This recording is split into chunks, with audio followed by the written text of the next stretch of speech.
Hi folks, and welcome again to Blogjam. This is number 15, and we'll be looking at Pearl Jam's song Alive. There's a lot to this song, a lot of things we can learn from it, so this might take a couple of sessions of Blogjam to go through the whole thing. But the very beginning of the song, and kind of what I wanted to go through with you today, is the beginning riff is based on a repetitive type solo rhythmic type thing that's based over more or less one chord. Even though the chords are changing for the rhythm in the background of this song, and they're doing this, the A note is just kind of pedaling in the background, so it's kind of like that sort of thing.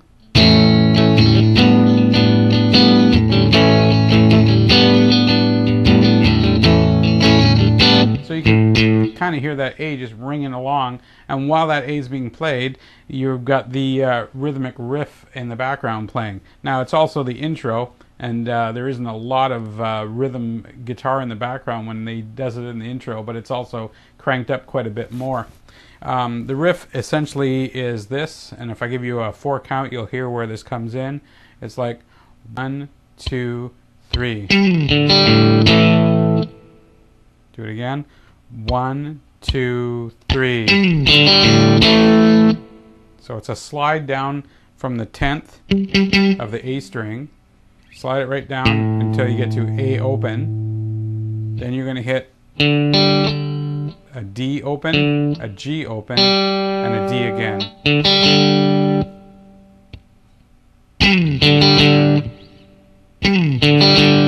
So it's 1, 2, 3. Okay, and that is the rhythm of the song. 1, 2, 3.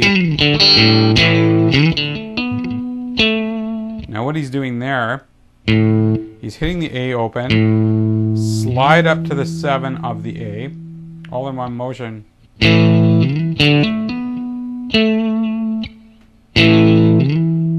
Like that. And then you're going to hit the D open, hammer on the 7, and then the 9, and back to 7. So the whole thing together would be 1, 2, 3. 1, 2, 3.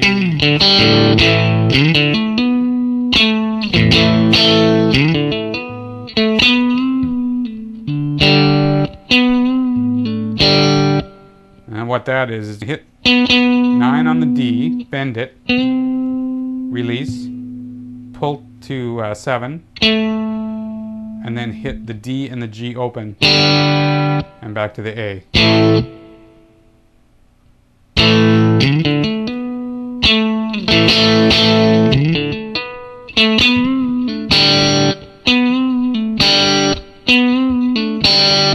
Like that. Now, while that's going on, you've got that in the background to this.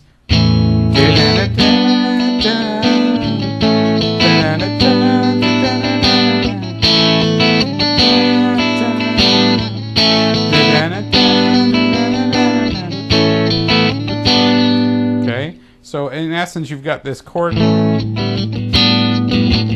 little bit of a chord change, but with the pedaling A in the background.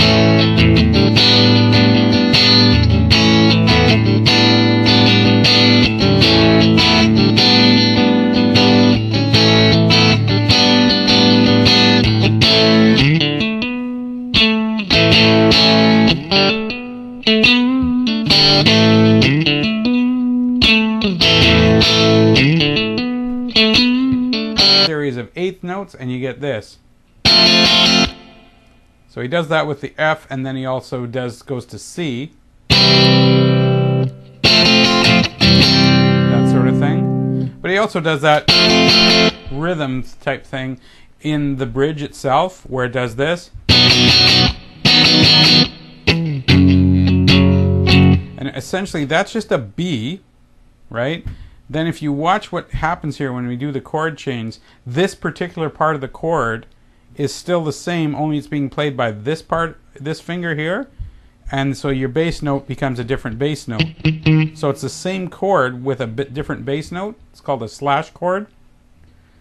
Quite often you'll see like a G/B or a D/F sharp. In this case we have a B, and then we have a B. See how that's the same?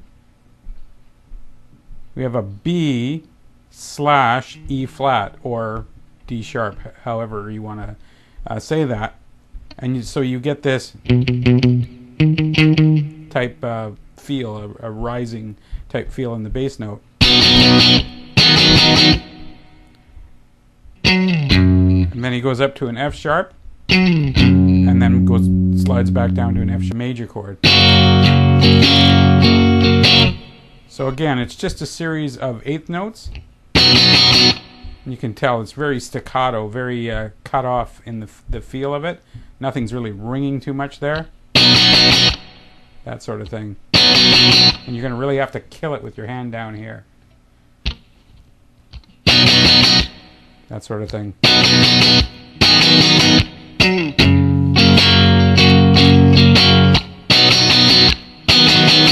And the last part of the song that we need to look at is the chorus chords, also the chords that run through the entire solo at the end. And it really lends itself to the E minor pentatonic scale, so you can really kind of wail away on that. We've gone over a little bit on pentatonics with the A. The only difference, again, you're going to have to know your fretboard here. So we were talking about pentatonic on A, which is here. Well, in this case, the pentatonic of E is here. And again, this is what they call first position, because you're anchoring your finger on the fret that has that name. The sixth and the first string will always be the same note. So if they're both open, they're both E, they're both on 5, they're both A, and they're both on 12, they're both E again. So here's your E pentatonic, and here's your E pentatonic down here. So we'll be going over that in another blog jam, going into the details of the solo and what he's doing with the E minor pentatonic. But until then, take care, and we'll see you down the road.